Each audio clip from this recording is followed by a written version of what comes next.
You're listening to ChooseFI Radio. The blueprint for financial independence lives here.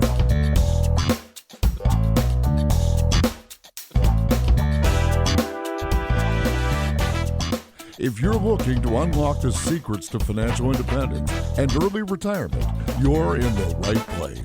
Stay tuned and join a community of like-minded people who are getting off the hamster wheel and taking control of their lives in the pursuit of financial independence. ChooseFI, your home for financial independence online.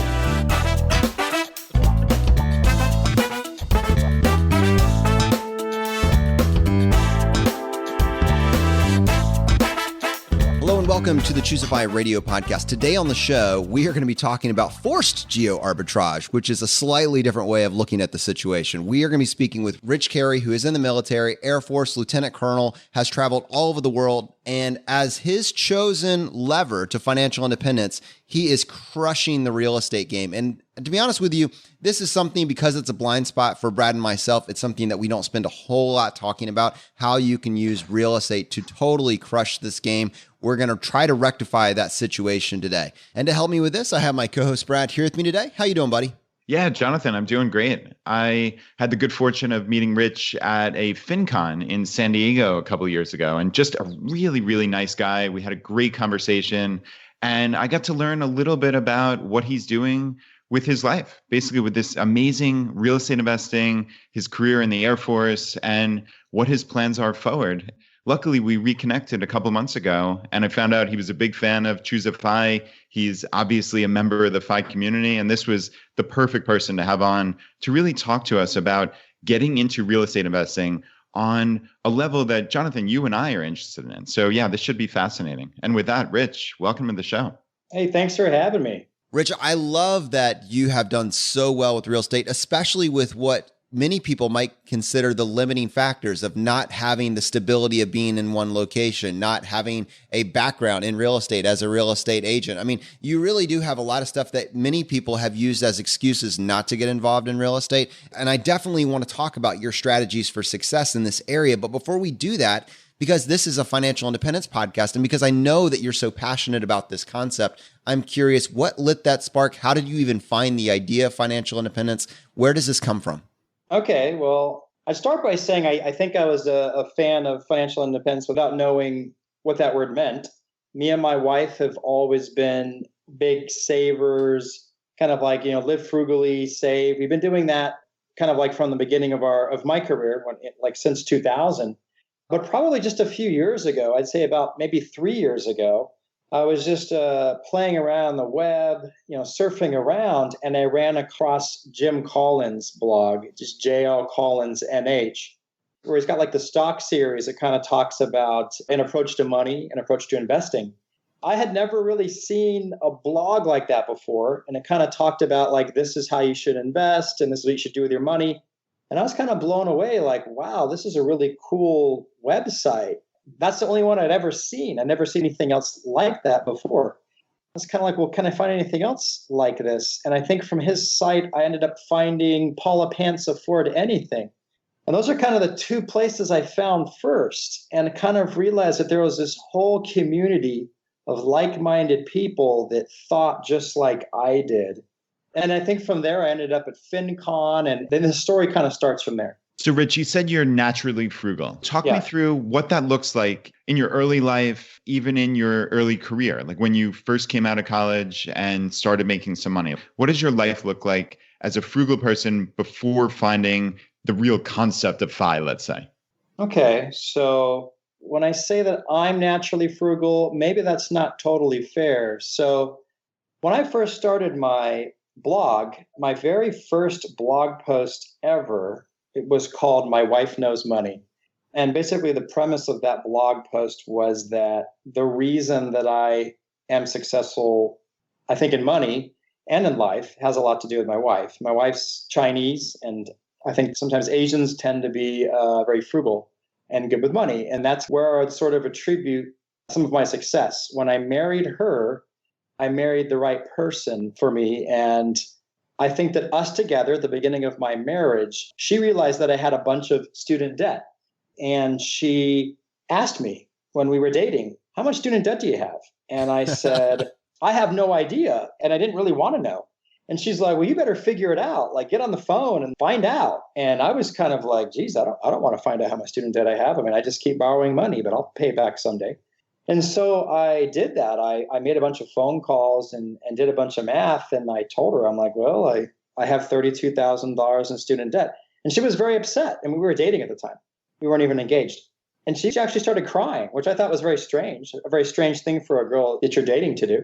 And she's like, we got to pay back this student debt of yours right now. And I'm like, really? We do?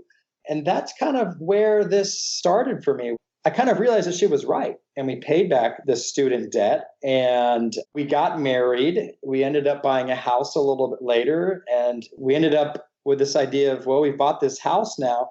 Let's pay this house off quickly. And we actually ended up paying our mortgage off, which was $280,000. We ended up paying off that in 7 years. And I think that was kind of also a key to our success. Another thing, too, is just in line with all of this, her attitude was always kind of, let's not take fancy vacations. Let's not have expensive cars. You know, there's no reason to have expensive furniture. She didn't want stuff on her birthday. She didn't care about anniversaries. She didn't care about Valentine's Day. She didn't waste money on stuff like that. So that's kind of where we got our start with saving.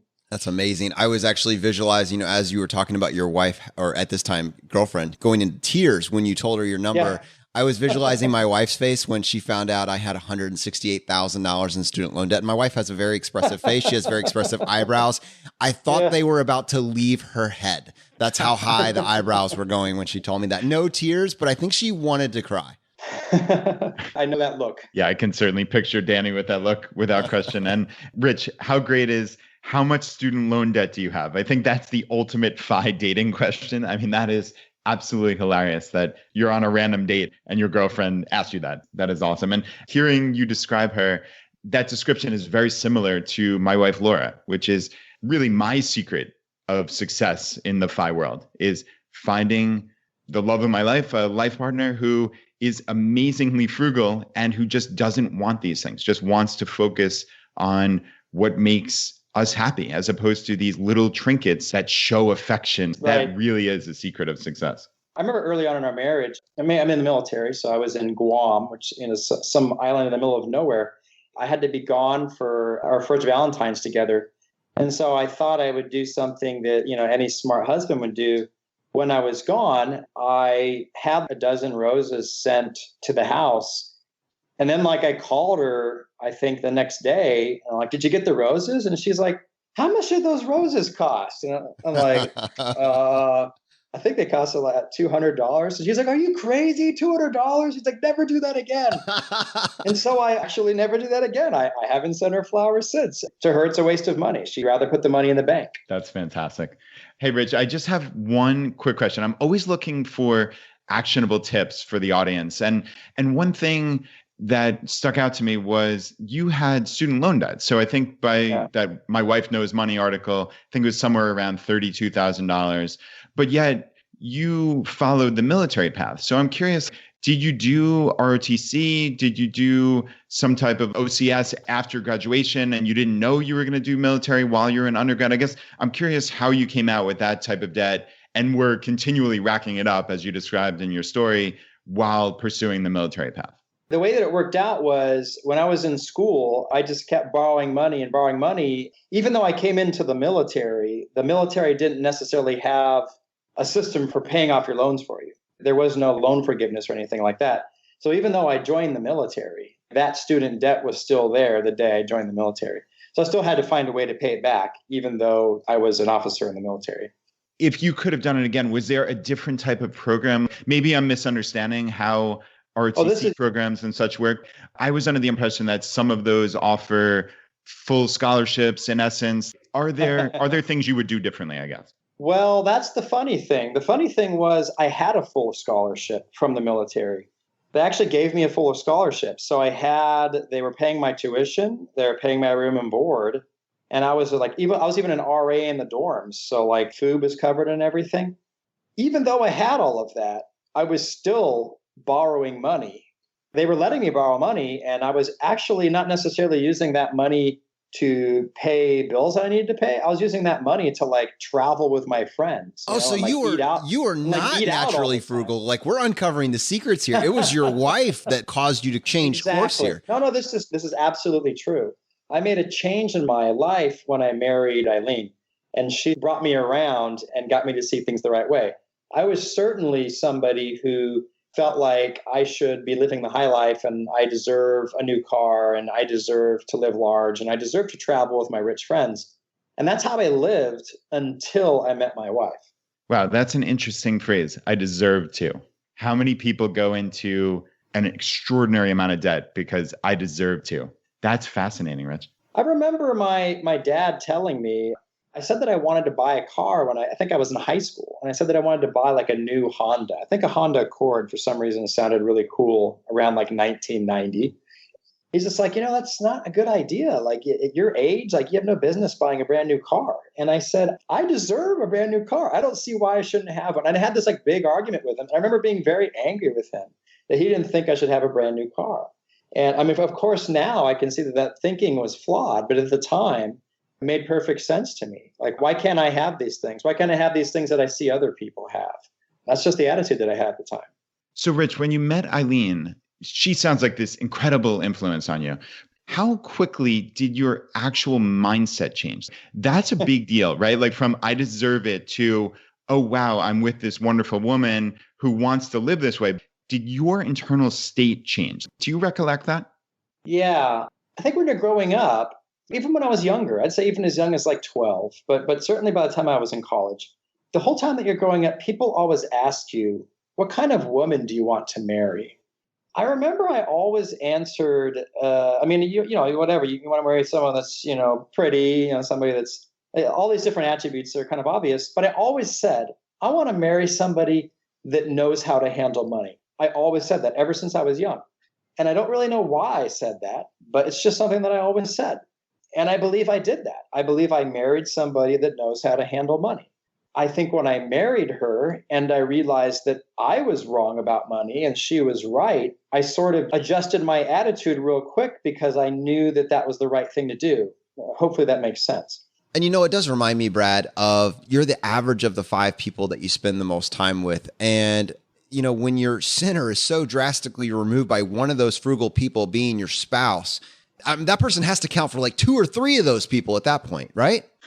Yeah, no question about it. Maybe all 5, frankly, especially when you have such an incredibly positive force like Rich's wife here. I mean, that's huge. It would take a lot to crush that I deserve it mentality. No, you're exactly right. I mean, she was a huge influence, and it was, I kind of felt like it happened almost in an instant. I mean, it happened in our first year of marriage, or actually, I would say before that, obviously, when we were dating with my student loans. And I kind of realized, yeah, you're right. I got to get rid of these. So let's go back and let's talk about this first year of marriage. What drew you specifically to real estate? How did you guys find your first rental? I think for both of us, it was always had a strong desire to do something with real estate. And that's been something that's been for me personally, it's just been something I've had since I was a child. My grandma has a very interesting story. My grandma on my mother's side has a very interesting story of she kind of had to do the single mom thing. The grandfather on that side kind of left when my mom was very young. And she kind of like raised her 4 children on her own. But something very interesting that she did was that she, as a very young woman, she purchased a 4-plex when she was like 20 something. And this was in Southern California. This is in like LA. I guess you could say she like house hacked a long, long time ago before anybody knew what house hacking was.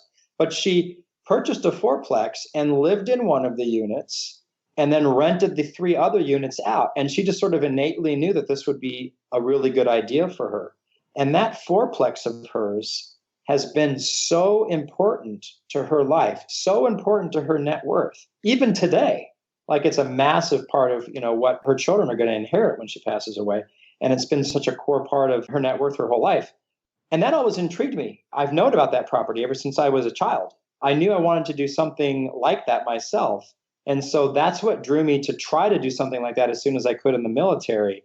When I was in Guam for my first assignment in the military, I realized I couldn't buy a property there because there's too many typhoons and too many earthquakes, and it wouldn't be a good investment.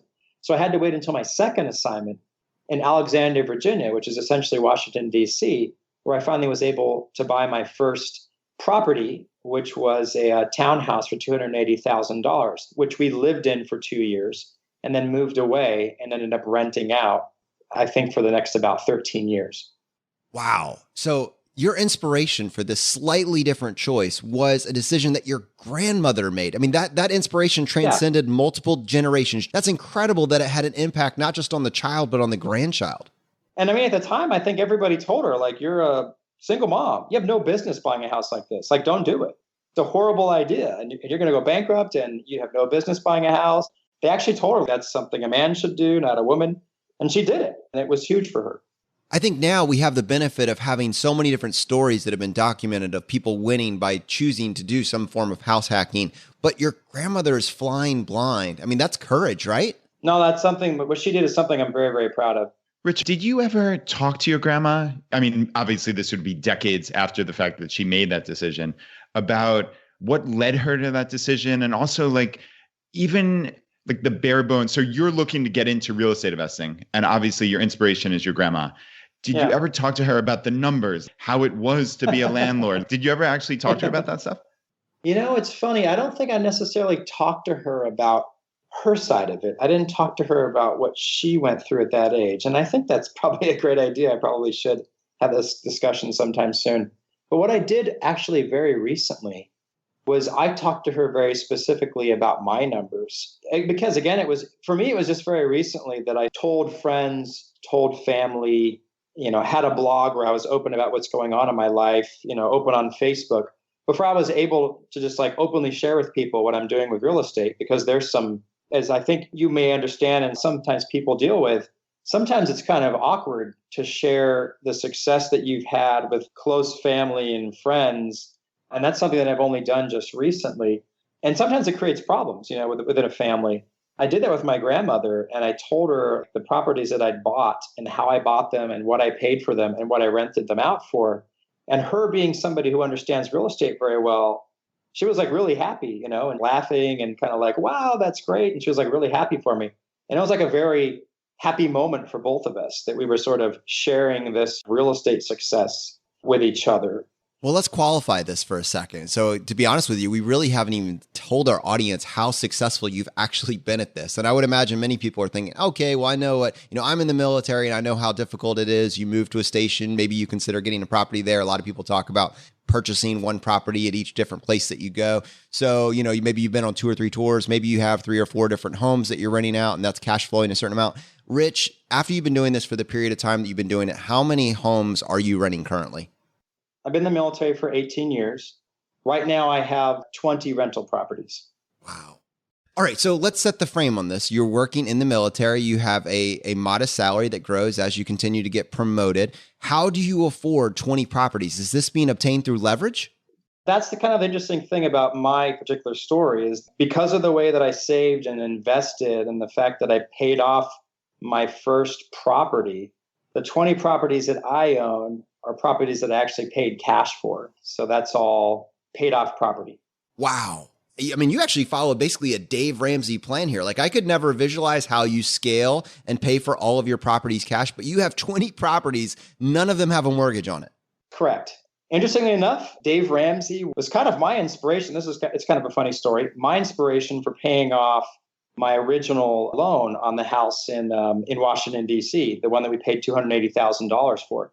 When we first bought that house, my wife said, let's pay it off as fast as we can. And I'm like, hold on a second. We got like a good rate and 30-year loan, just invest the money elsewhere and take this slow. And there's no reason to pay it off quick.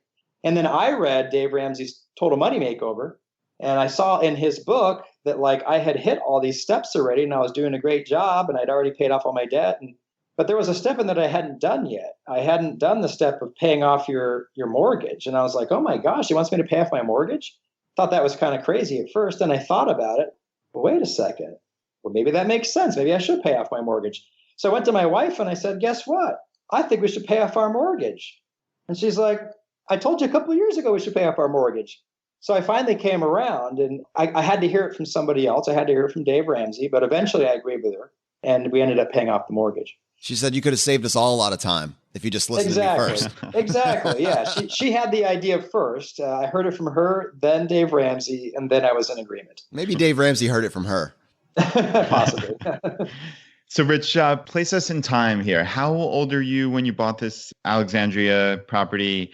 Obviously, you're living a FI lifestyle basically because of your wife. What's your savings rate look like? How much money can you funnel into paying this principal down very quickly? First of all, we bought that house in 2003, and we ended up paying off that property in about 7 years. I think it was a little bit less than 7 years. Very aggressively paying it off. I mean, we had a very high savings rate. At first, it wasn't as high because I was still a lower rank. It was probably about a 40% savings rate. But in the military, as I moved up in rank, all that extra money that I was making was going towards paying off the mortgage. And it probably ended up being more like a 60% savings rate or higher. Any windfall of any type that ever came up was also going towards paying off the mortgage. There was a short period of time where my wife was working as an accountant. She worked at Nextel. And so for that short period of time, I think it was just like a year and a half, all of her income was going towards paying it off. There was also a short period of time where I was flipping houses with a partner. It didn't end up being a lot of money. And then interestingly enough, I was flipping houses. I was in Japan and I was flipping houses that were actually in Washington, D.C. The profits from that were going towards paying off the house. I was doing like everything I could, fully focused on paying off this property as fast as I could. And then once it was paid off, which I think was 2009, the rent was coming in from that, instead of just having like a cash flow of $100 or $200 a month, now I've got like almost the full $2,000 of cash flow coming in. That just increases our savings rate that much more. So there's a couple pieces to this. So you have a home that you have purchased with a mortgage for $280,000. And then what you did over the 7 years that we just described, we just blurred through that in about 20 seconds, but that describes gazelle intensity for an extended period of time. Was that your sole investment focus, was paying off the house? Were you putting any money into TSP or any other sort of investment accounts, or was it 100% house? No, actually I was. I mean, I was putting money into TSP. Actually, I was maxing out Roth IRAs. I wasn't neglecting those things. And I don't recommend neglecting those things. I don't recommend like, I'm going to stop contributing to my accounts because I'm trying to pay off a mortgage. I did those things first. And then on top of that, I was paying off my mortgage. But I was not contributing to a taxable account. And I wasn't doing any other type of investing on top of that. Everything other than Roth IRA and TSP was going towards paying off my mortgage as fast as possible. All right, Rich. So as I understand it, you're paying this thing down like crazy as if it were your primary residence, but you only lived there for a couple of these years, and then the Air Force took you to another location in the world, right? Like you were not living there full time while you were paying this down like crazy people. Yeah, exactly. I only lived there for 2 years. And then I went on to Monterey, California, and then I went on to Japan for 5 years. But yet it was still your sole focus. You desperately wanted to pay off that mortgage, even though it wasn't your primary residence. Like that was just the goal from day one, right? Exactly. And then at those other locations, Monterey, California, and in Japan, I didn't purchase anything else. I was renting. In fact, in Monterey, California, the military gives you a certain amount of money to live in Monterey. They gave me $2,300 a month, and I lived in a place for $1,300. So I was able to essentially pocket that extra $1,000. That $1,000 was essentially profit for me. And I'm assuming that all went into paying off your mortgage back in Virginia, right? It sure did. And I was there for 3 years. So you can do the math. That was $1,000 a month saved for 3 years, all towards paying off my mortgage. I guess one of the things you hear people talking about different terms, and this isn't a real estate show, so we kind of have to define everything as we go at the same time. But there's kind of different ways that people make money on this. They use leverage, which you're not basically using at this particular point in time. Some people rely on an appreciation game, which is kind of scary, but that's a whole piece of this. And then some people look at just cash flow. Was appreciation the secret to your success? No, appreciation was not the key to my success, although I sure thought it was when I started. I thought I was the best investor in the world when I bought this house. When I bought this house in 2003 for $280,000. Now, I thought it was the worst mistake of my life. $280,000 for a townhouse seemed absurdly high in 2003. But about a year later, that house was worth almost $450,000. So I had already made all this money in like a year. And I thought, oh my gosh, I got to keep doing this. I got to because if it keeps appreciating at this rate, I'll be a multimillionaire like in a couple of years. And I need to buy more houses. That's kind of what I thought. I'm a genius. Like I bought a house and it went up 150,000 in 1 year. Like this is amazing. And I think that's how a lot of people will sometimes get introduced to real estate. They'll see something like this and they'll be like, wow, this appreciation thing is gold. Like I can't believe this. But here's what you got to understand. I bought it in 2003. It appreciates that much. But I sold that house in 2016. How much did I sell it for 13 years later? I sold it for $400,000. It went down a little bit. It went from $450,000 back down to $400,000. If you do this math, it ends up at about a rate of 3% a year between 2003 and 2016. And people are kind of like, huh, what? Like, that doesn't sound right.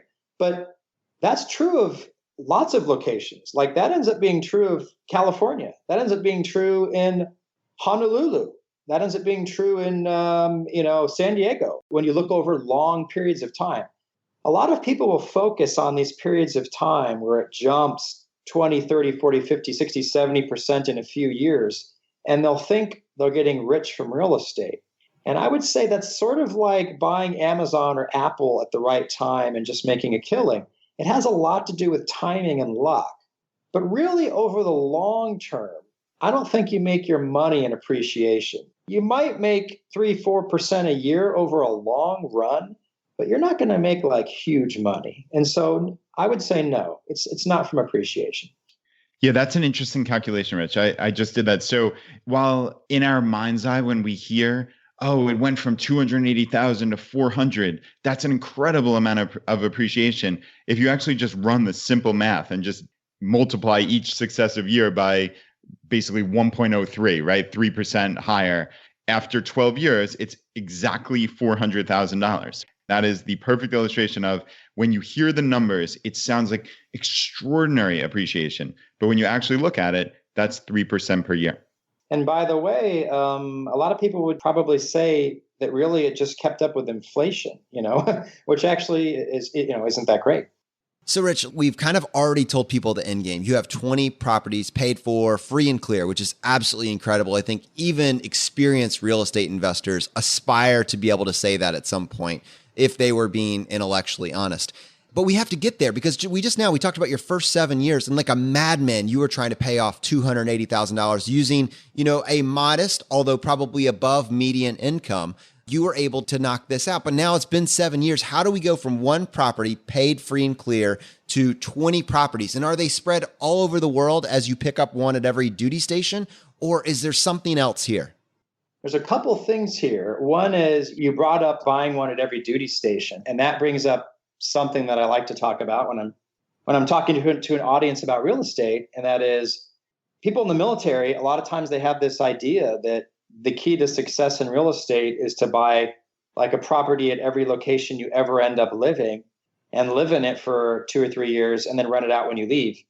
And that's like a really, really bad idea. Like that doesn't work because it really depends what you buy a house for and what the price to rent ratio is as to whether or not once you move away, whether or not it's going to make money as a rental once you leave. Let's go back to that and slow down on that price to rent ratio. Are we talking about the 1% rule? What does that mean for you? It's important to understand the 1% rule if you want to get an idea of whether or not you should buy a house at a particular location. And I think the 1% rule is something important maybe to talk about right now. So I'll define it quickly. If I show up in a location and I want to decide whether or not I'm going to buy a house, I'm going to run the 1% rule to see whether or not this property would make sense to buy or whether I'd be better off renting it. And the 1% rule is essentially, if I can buy a house, let's say buy and renovate it to where it's ready to live in for $100,000 acquisition cost, I want to be able to rent that house out for 1% of that price per month. And so that would be $1,000. And if you can rent it out for at least $1,000 or more, then that potentially would be a good property to buy. It would be a good rental property. It could potentially be a moneymaker.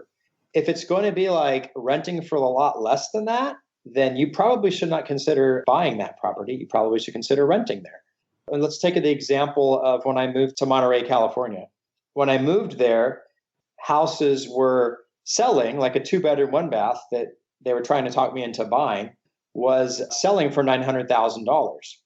But I asked them, well, what does it rent out for? Because according to my 1% rule, it'd have to rent out for $9,000 a month to be worthy to purchase. So that I know that when I move away, it would be a worthwhile rental property. It would be something that would make you a decent amount of money as a rental.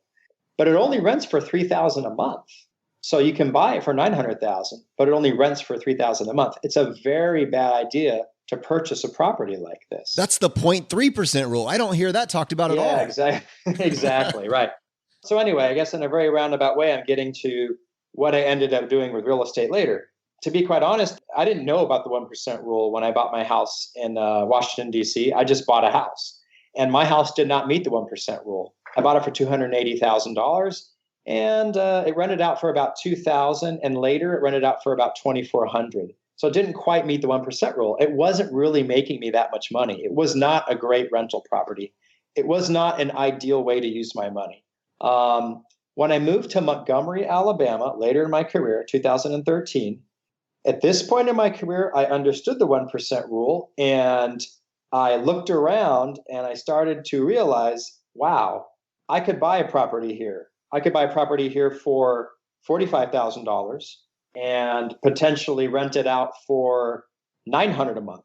That's like the 2% rule. I'm doing twice as good as the 1% rule. This place is crazy. I have got to start investing here.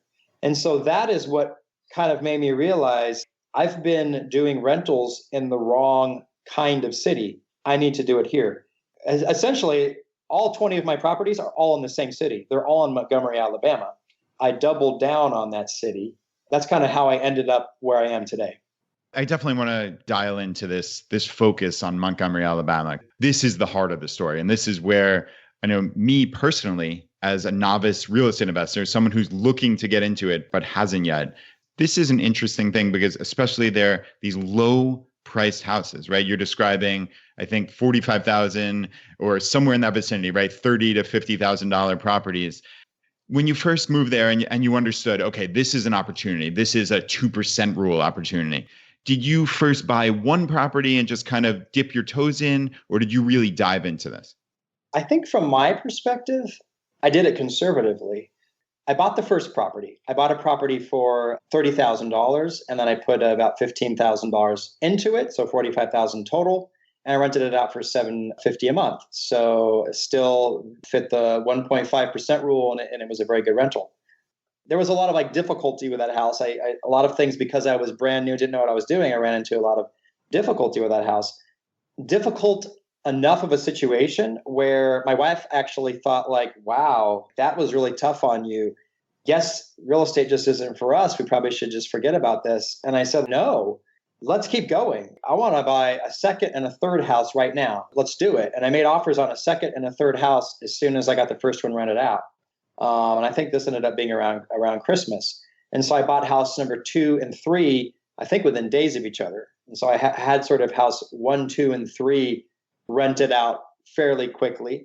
And then to make a long story short, in a 10-month time period, ended up buying 6 properties in cash. I had the ability to do more.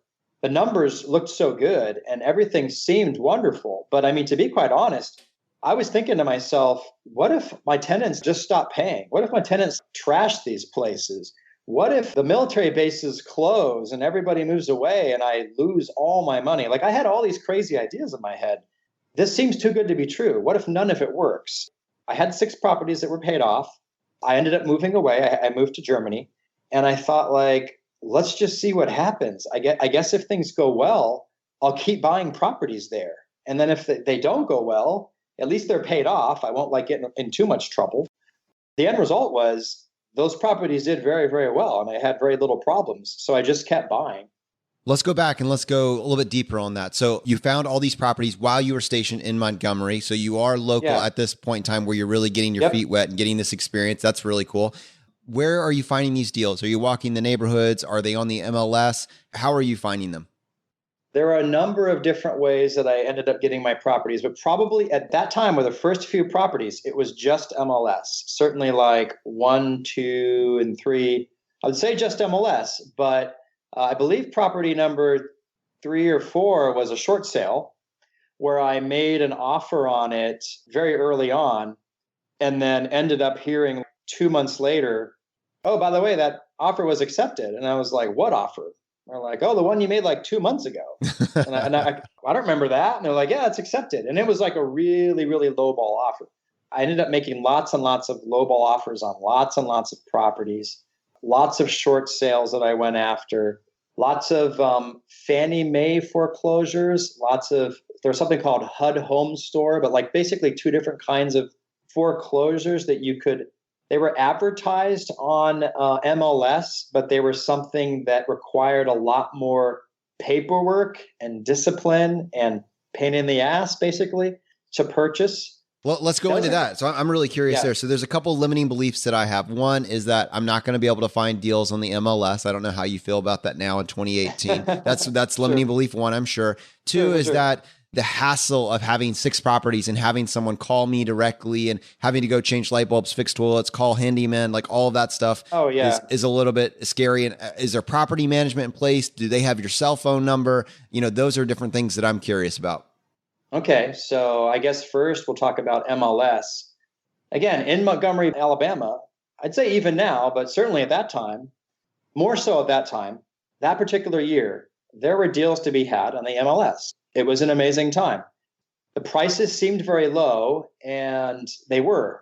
And like I said, I was kind of skeptical. Like I bought 6 properties. My wife said, buy a lot more. And I was too scared to buy a lot more. She's like, let's get loans and buy 20.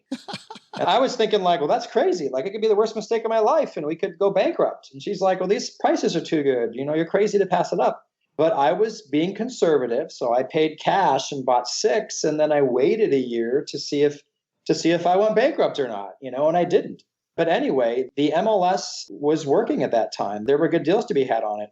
I was offering cash, and I guess I could talk about that for a second. I offer cash for a property, and I end up not getting it. It ends up that somebody else gets the property, but they're paying for it with a loan. What I'll find out is that loan ended up not going through a month and a half later. That person didn't qualify.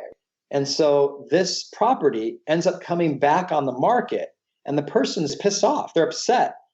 I'll come back in and make my cash offer again, but I'll make a lower cash offer because I know that they're desperate to sell this house because it came back on the market again and it's not as fresh of a deal as it was before. And they'll accept my lower cash offer because I'll say I can close in 10 days and, it's a cash offer and I know you guys are back on the market again and you're in a hurry to sell. And so having the cash to buy a house gives you the ability to negotiate a lot more. Another thing that's cool about dealing with cash, I don't know if you've ever bought a house or bought a car when you use a loan. You end up signing about 40 or 50 times, right? When you buy a house with cash, you literally sign one document. You sign just one thing.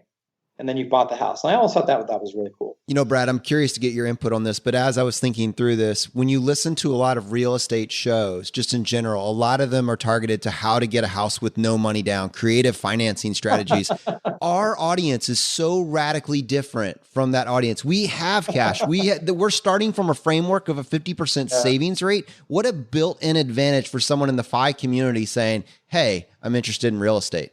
I totally hear you. I mean, there are so many built-in advantages. And yeah, Rich, I really enjoyed that explanation of the power of having cash. And I'm curious just from the limiting beliefs perspective of, let's say, even someone in Richmond, Virginia, or in Monterey, California, where they're getting a 0.3% rule. And there are, as you're describing it, plentiful deals in Montgomery, Alabama in 2013 that reach the 2% rule. Have you ever reflected on why there was that imbalance, like why there weren't local investors that were just scooping these things up, or even real estate companies in Alabama or, I don't know, in New York City that weren't just scooping these things up? Why do they exist in certain small markets like this? And was that just a 2013 thing, or does that still exist today in some markets? Well, I mean, certainly about a year later, right? Kind of like, oh, I'm going to buy a bunch more now because I realized that those were awesome deals. I realized that I was paying a decent amount more like a year later. Wow, I missed, I don't want to say I missed the boat, but like I missed the really cheap deals. I didn't strike when the iron was hot. I didn't buy 20. I bought 6 and the prices had went up by a decent amount. It just happened that that was the right time or things just happened to be cheap for that particular year. Okay, so I'm the 1% rule or the 1.5% rule, and these are still great deals. I don't want people to listen to this podcast and just think, oh my gosh, I'm going to email Rich Carey now, and I want to buy a house in Montgomery because that's the only place in the entire country where deals are.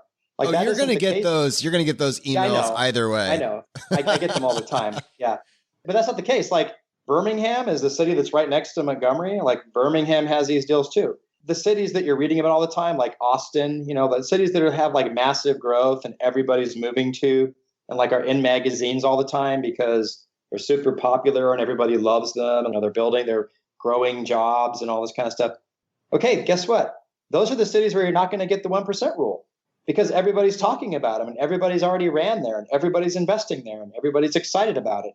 But there are tons of other cities sort of in the middle of the US, just these small cities in the middle of nowhere where this is all possible.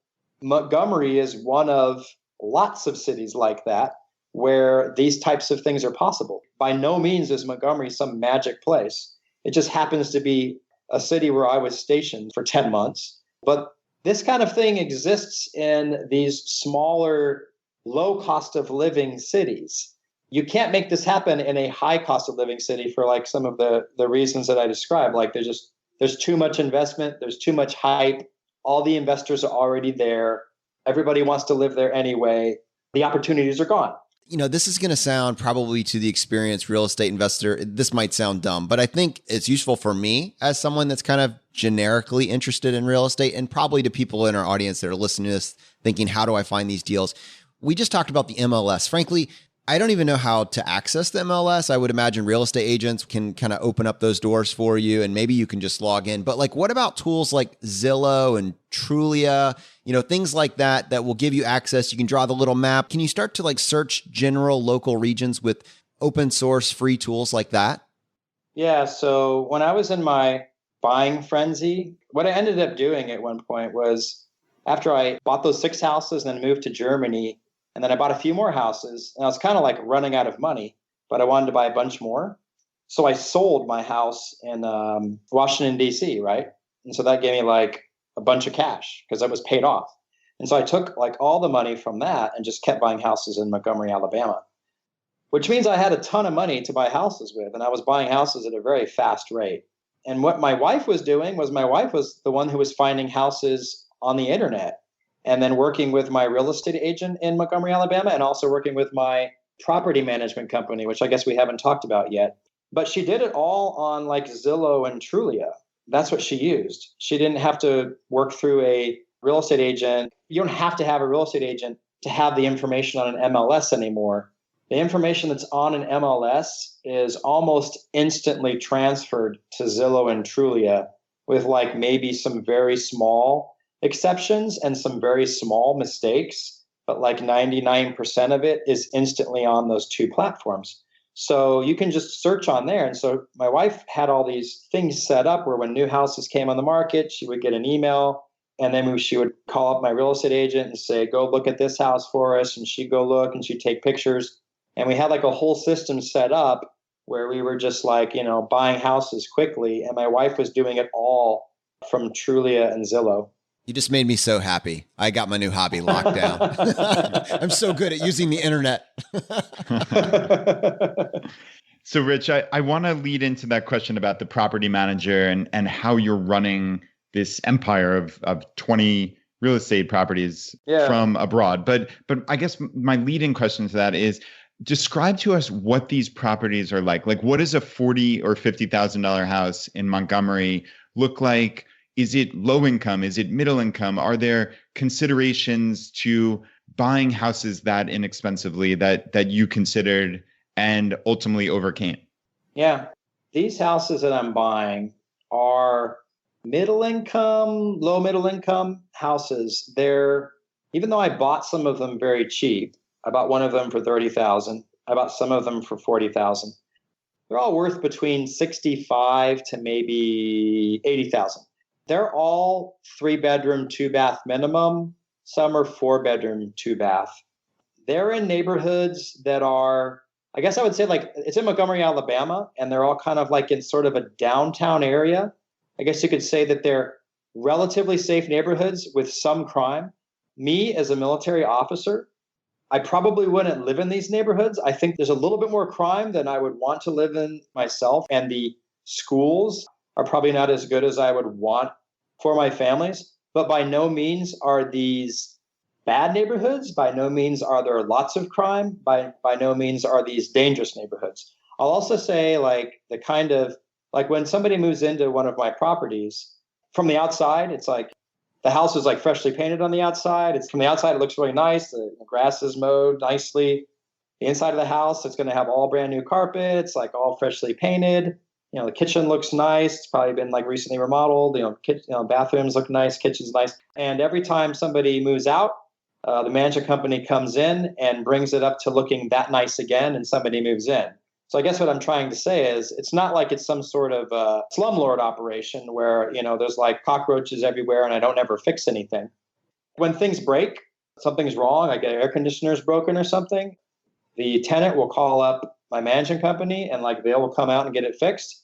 If like a toilet breaks on Christmas Eve, then they'll call up the management company and they'll send somebody out and they'll have to pay some certain amount of money to get it fixed on Christmas Eve. And so that's the kind of level of care that we're giving to our tenants. Hopefully that gives you an idea, it's lower middle income, but by no means is it bad.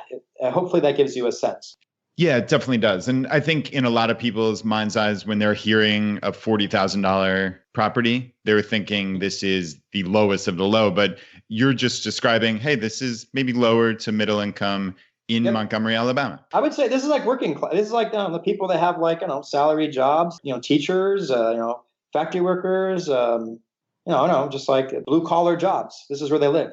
No, that makes sense. And you have 20 properties. You live abroad.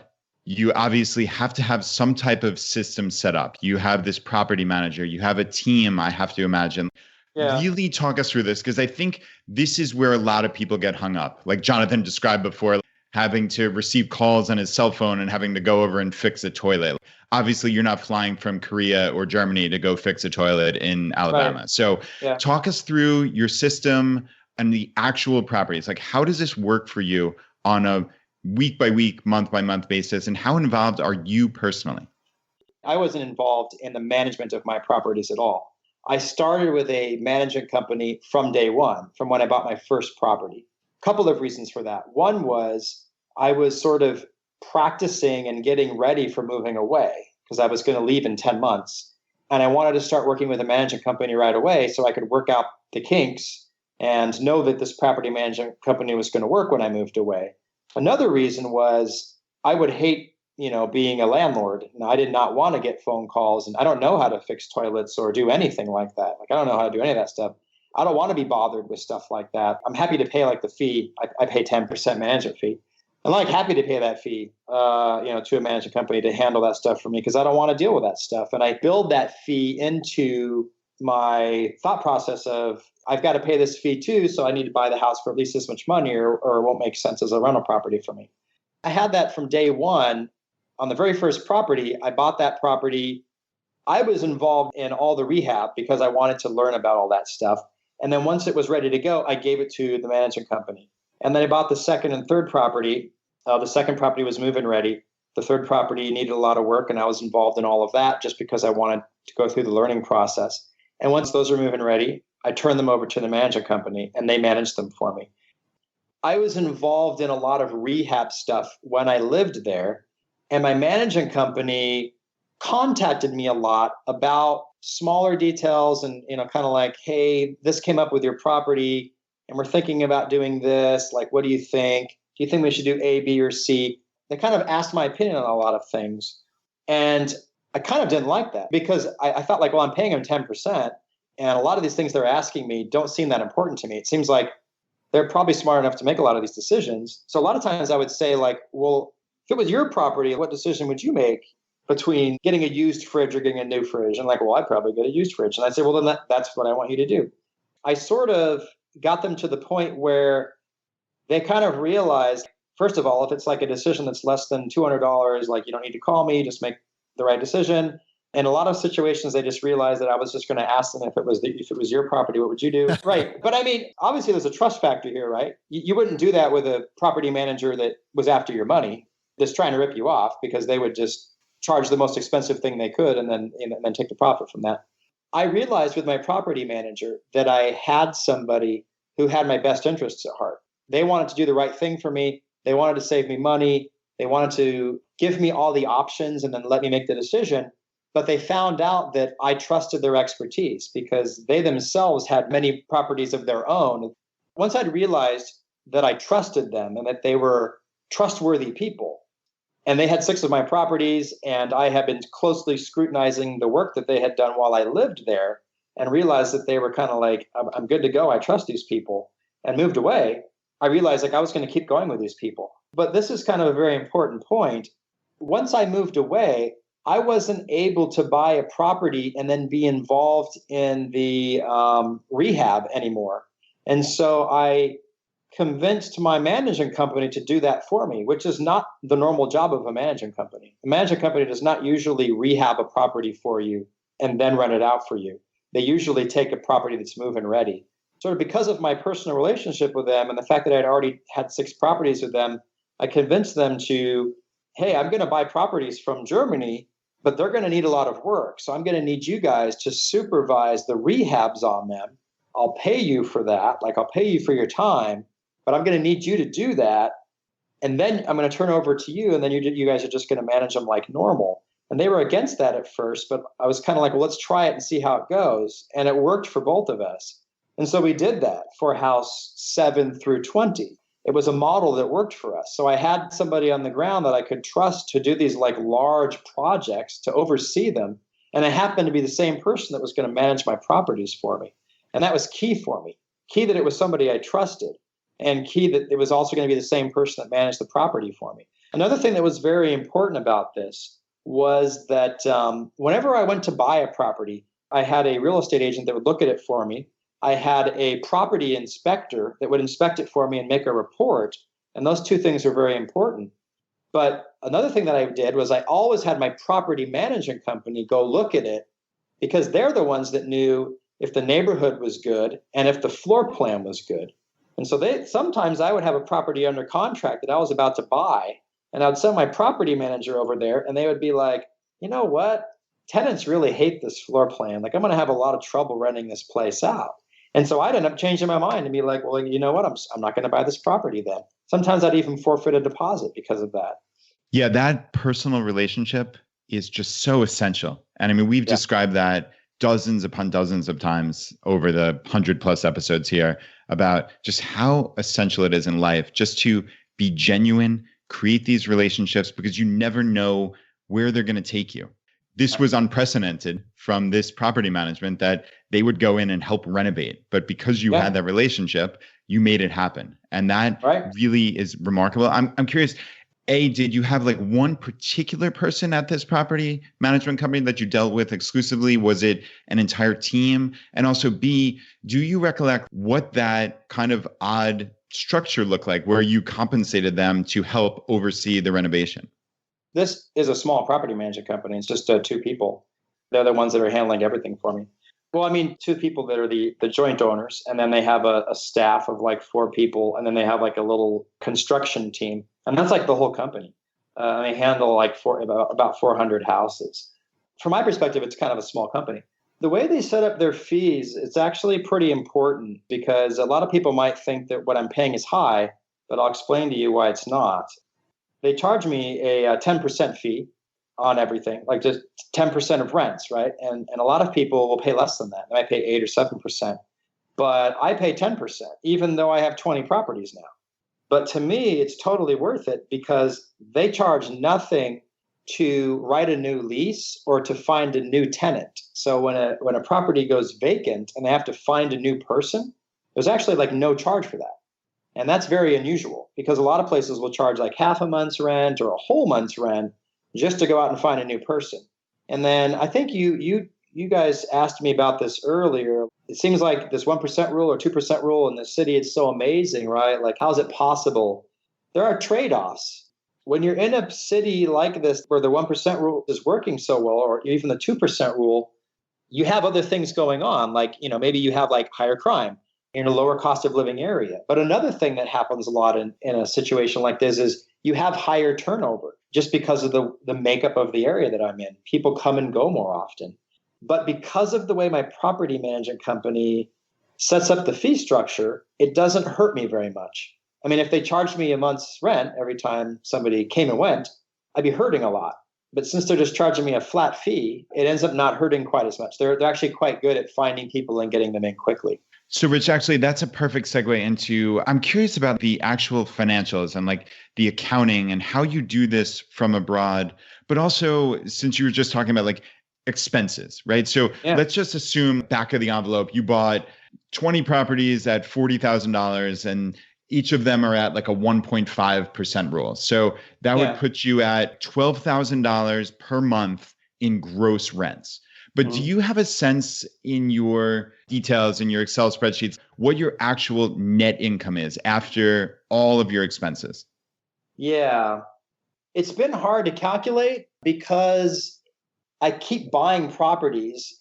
And a lot of times what I've been doing is I've been letting the rents from all the other properties pay for the rehabs on the properties that I buy, if that makes sense. And so like when money's coming in from all the other properties, the way that my management company is set up, it's kind of like all one big account. And so like I have like 2 houses that are being rehabbed by my property management company. And then I have, rent from the other 18 coming in. They're doing the work on the rehab work on these 2 other properties with the rent from the 18 others. Does that make sense? Yeah, that definitely does. I guess just the CPA in me would want to like kind of keep track of each individual property. Sure, like, and I do, yeah. But is that possible? Like, I guess that's my real question. Okay. Yeah. So my back of the envelope kind of way of looking at this, I'm probably making a very rough way of looking at this is $800 a month in rent. Let's just a very simple way of looking at it is the average property is making about $800 a month in rent. And of that, I'm probably keeping about $400 a month in rent. Okay. That's a very rough way of looking at it. And you could take $400 a month in rent and you can multiply that by 20. And that's probably a very conservative and sort of like basic way of looking at it. But I mean, that varies a lot each month. I mean, some months it can be much lower and some months it can be much higher. And of course, that depends on whether or not I'm doing major work on this property or, I'm still renovating it or it's totally done being renovated and now it's just a cash flowing property. Yeah, and that makes sense. So I've heard something about the loose like 50% rule, which is basically saying approximately 50% of your gross income will go toward expenses. So that's almost exactly what you're describing, like $800 a month in rent. I'm going to net about 400 in profit after all is said and done. So obviously right at that 50%. I was just curious, I guess, if you had seen that on the ground across 20 properties, if it's smoothed out to maybe being slightly higher than that with like economies of scale or some such. But it sounds like you're saying that 50% is a pretty good rule of thumb to go with. I would say that it seems like, my properties are older. There's a lot of turnover. I would say that 50% seems about right where it is. Okay, cool. And you're also describing this one account. So it's all this money is going into maybe one bank account. Is this one LLC that you have set up? Does this property management company have basically the keys to this account, or like, are you writing checks? I'm just trying to understand like mechanically, because I want to do this personally, Rich. So this is so perfect for me. Like, how do I do this on the ground? Well, let me throw a monkey wrench into this a little bit. It's not exactly perfectly 20 houses all in one LLC. I'll tell you exactly what I have. I have 16 houses that are in one LLC. And then I have 2 houses that are in my IRA. And I have 2 houses that are in my wife's IRA. And so that's how we have our 20 houses. All right. Obviously, guys, we're not going to just not ask a follow-up on the IRA question, but I know for the sake of time and for the sake of today's episode that we just cannot do it justice in this particular episode. So we actually have asked Rich to give us all the details, and we are going to be sharing how to do real estate in your Roth IRA. That is going to be played in full on the Friday Roundup this week. So I hope you enjoy that. But we have so many more questions. Let's get back to the show. All right, Rich. So I really want to go a little bit deeper on like the actual accounting of this. So as you're describing it, you're getting, let's say, $16,000 a month in gross rents coming in, and you're netting about $8,000 in profit per month. What actually happens? Who deposits that money? Does the property management company do everything? All the expenses, are they paying it all? Are they doing everything for you? I guess the answer to that is yes. What I did a while back was I opened up a bank account in Montgomery at the same bank that like they use. Then what they're doing is when they have a check for me, they just deposit money in that bank account. And on extremely, extremely rare occasions that I owe them $1,000 or I owe them $500 at the end of the month, which is almost impossible now, I write them a check and I send it to them. But like that's pretty much all that happens. Either they deposit money in my account or I send them a check. Every month at the end of the month, it's always on the first. For me, it's like the happiest time of the month. I get this report from them. I get 3 reports from them. One report is my LLC, which has got 16 houses in it. It has all the details from all 16 houses. It shows all the rents that came in, all the repairs that were done, their management fees, and then it shows like how much money I made that month. It shows how much money is going to be deposited in my account. It's the happiest day of the month for me. And then I get 2 other reports. One is my Roth IRA, and then the other one's my wife's Roth IRA. And those have rents from 2 properties each. So it's still pretty cool, but lower amount of money and money that I won't be touching for several years. And that's kind of how it all works. Hopefully that sort of helps you understand. Yeah, no, it certainly does. And I guess my last question, just in this whole line of badgering you with questions here, because I'm just fascinated by this. So I guess if we're describing somewhere in the vicinity of like $8,000 a month in net profits, and it sounds like you're continuing to buy properties. And if these are, I think you had said roughly the market value is somewhere around 65,000 now. So, I mean, you're able to essentially buy a new property every 8 months just with pure profit. I mean, is that what this looks like? Are you just buying, and then accelerating that 8 months down to, okay, I can buy a new one every 7 months. And ultimately it's going to be just perpetuating like crazy. Take over the world. Right? I mean, but that's how the snowball works though, right? Like, isn't that cool? For a while, that was the case. Like, yes, I mean, I had 6 houses. I figured it out. Like, whoa, I think in a year and a half, I get enough money from rent to buy a 7th house. And then when I had 10 houses, I'm like, whoa, now it's like 11 months. Now that I have 10 houses, like in 11 months, I have enough money to buy an 11th house. And so it's a snowball. You have a snowball of cash where the 25th house buys the 26th house that much faster. It's kind of like compound interest, but with houses. Am I going to keep doing that? I'm not sure. It's working. And I think we're going to keep doing it, but I'm looking into other things. To be quite honest, I recently put in an offer on a multifamily property in Montgomery. And that was something where I was potentially going to use a loan for. I'm looking into other things. You've had Chad Carson on the show before, I think, right? Yes. I talked to him a lot. He's a good friend of mine. I talked to Paula a lot. I talked to a lot of real estate investors that I've met at FinCon and other places a lot. I'm out there looking for something better than Montgomery. And if I find it, I'll dive into it. If I don't find it, I'll keep buying in Montgomery. I guess that'd be my answer for now. I wanted to actually go full circle in the context of financial independence, in the context of a career military guy that is now approaching 20 years in. There will be a pension waiting for you, and there's these different forks in the roads. I would imagine that if you stayed in the military, more promotions would continue to come your way. But clearly, I can hear it in your voice, like you're sharing this because you're passionate about it. You reached out to us. You made plans to go to FinCon, even though you were stationed in Korea because you're passionate about this topic. You're at this inflection point and you're about to reach 20 years. Where does this go from here? What's next for you and your family? In the military, you can leave the military at the 20-year point with a very generous pension. You don't have to leave at 20, but that's the earliest that you can leave. My career has been going very well, and I've been very lucky, and I've had an absolute blast in my career. I've done some amazing things. And I think a lot of people in my career field fully expect me to keep going up in the ranks and keep continuing in my career. But kind of as you alluded to, I'm having too much fun in real estate, and I'm having too much fun in this ChooseFI community, in this FinCon community, in the blogging community, and just, in the real estate world. I love what I've done in the military, but I wish I could devote more time to everything else. So I think I am going to get out of the military at the 20-year point, which for me is 2 years from now, and devote more time to all of these other things that I'm interested in.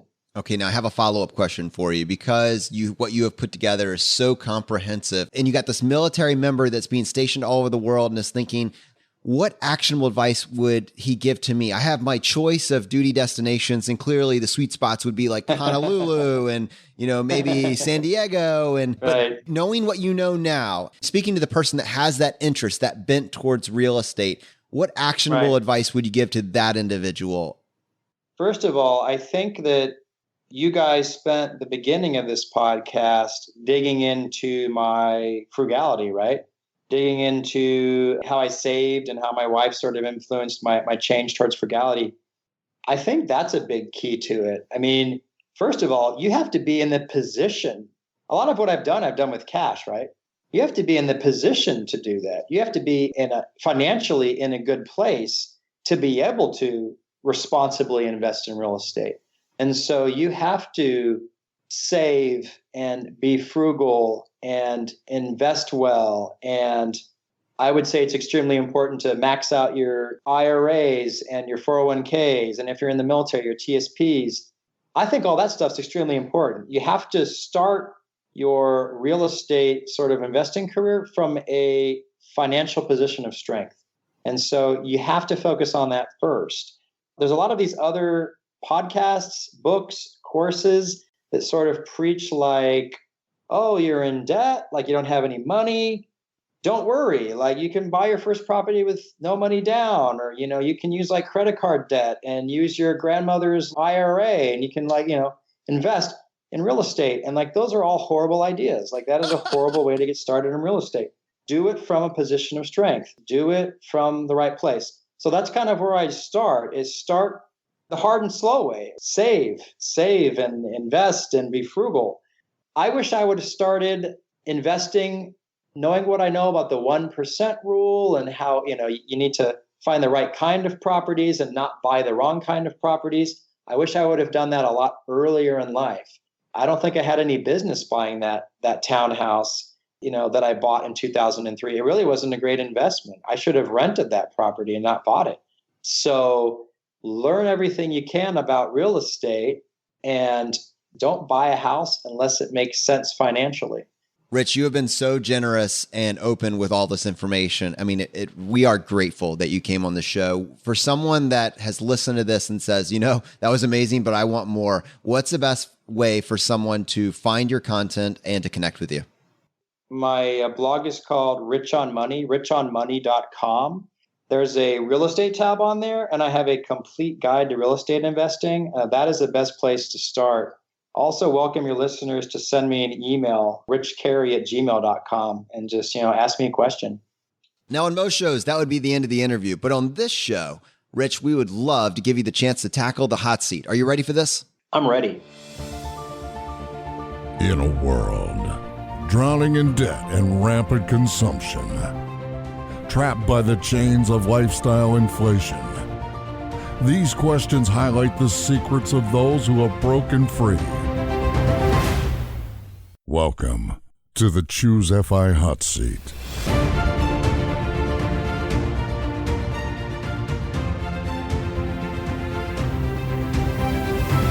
All right, Rich, question number one, your favorite blog that's not your own?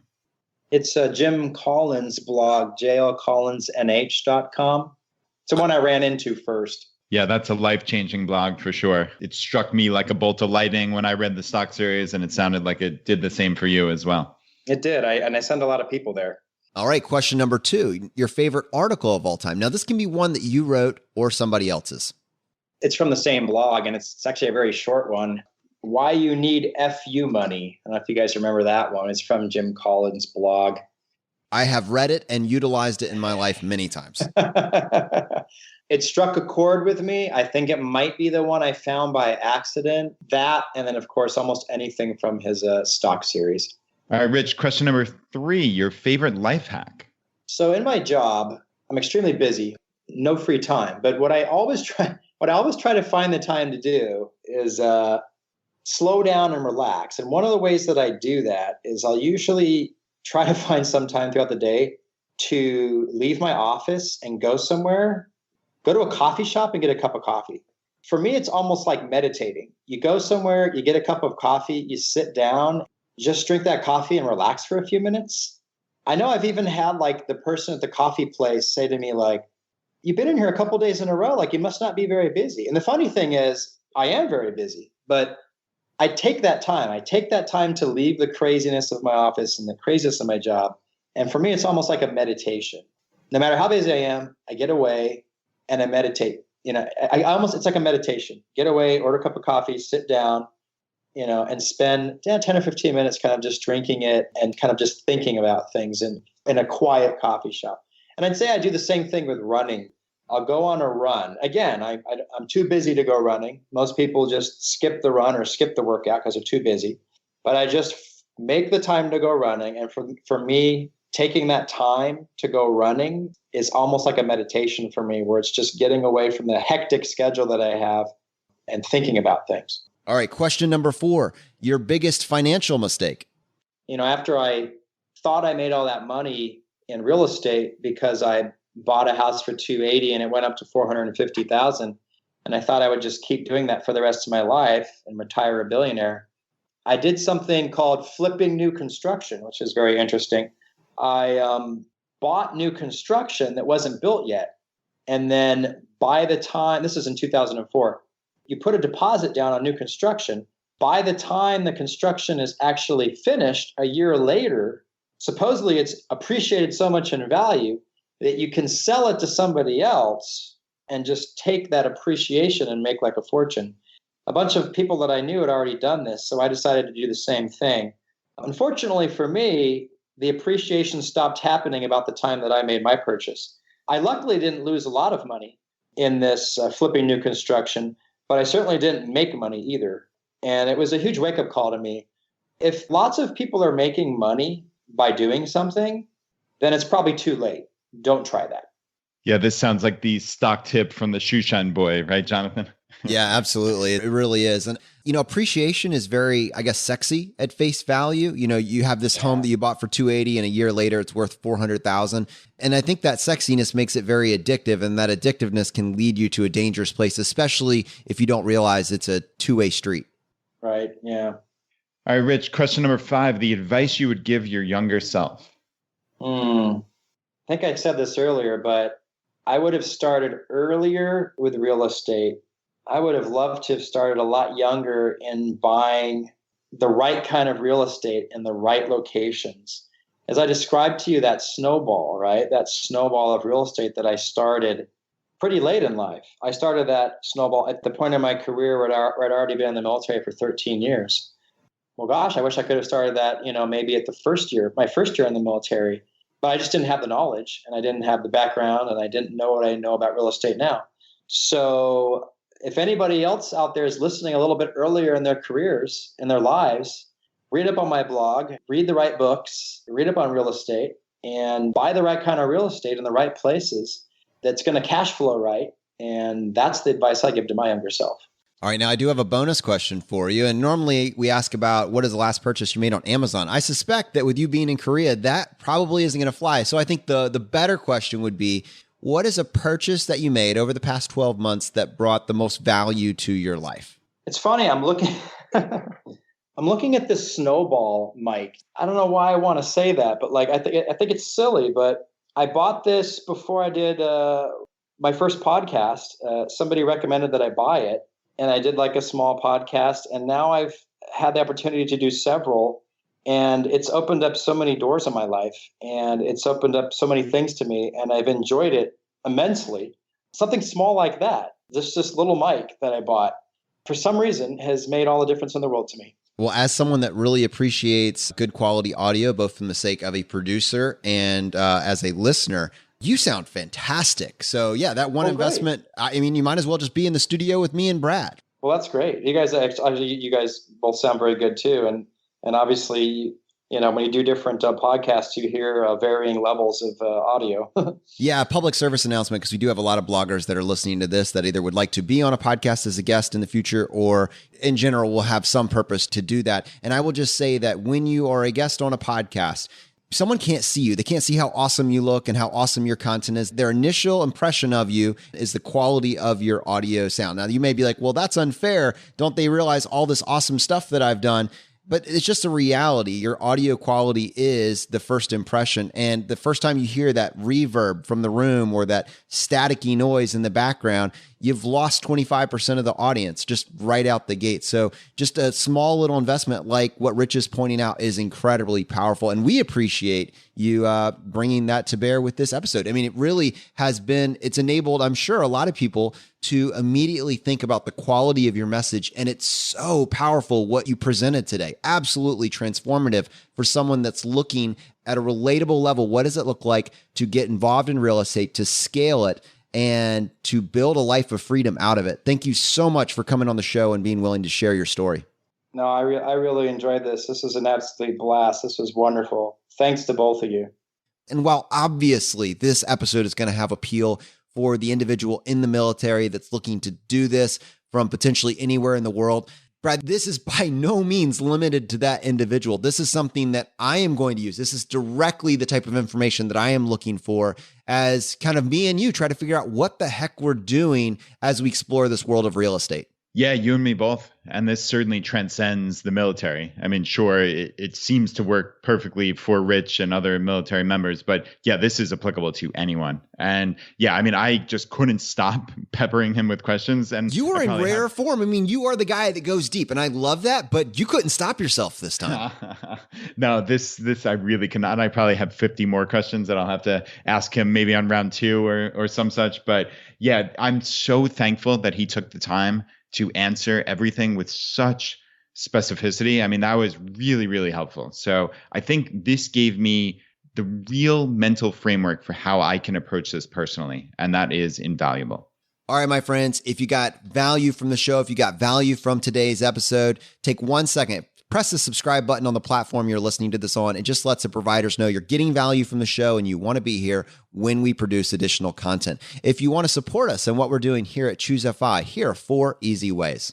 1, leave us an iTunes review. If you want to do that, just go to ChooseFI.com/iTunes. 2, use our page to sign up for travel credit cards. If you want to travel the world with miles and points instead of your hard-earned dollars, then just go to ChooseFI.com/cards and get started today. 3, if you're working on the milestones.fi, set up a personal capital account to track your progress and use our affiliate link. It's completely free, and just go to ChooseFI.com/PC. P as in Paul, C as in cat. And 4, and most importantly, find your friends, coworkers, and family members who might be open to this message and tell them about the podcast. Have them start with episode 38, The Why of FI, and right behind that, have them go listen to episode 21, The Pillars of FI. It is a fantastic starting place. All right, my friends, the fire is spreading. We'll see you next time as we continue to go down the road less traveled.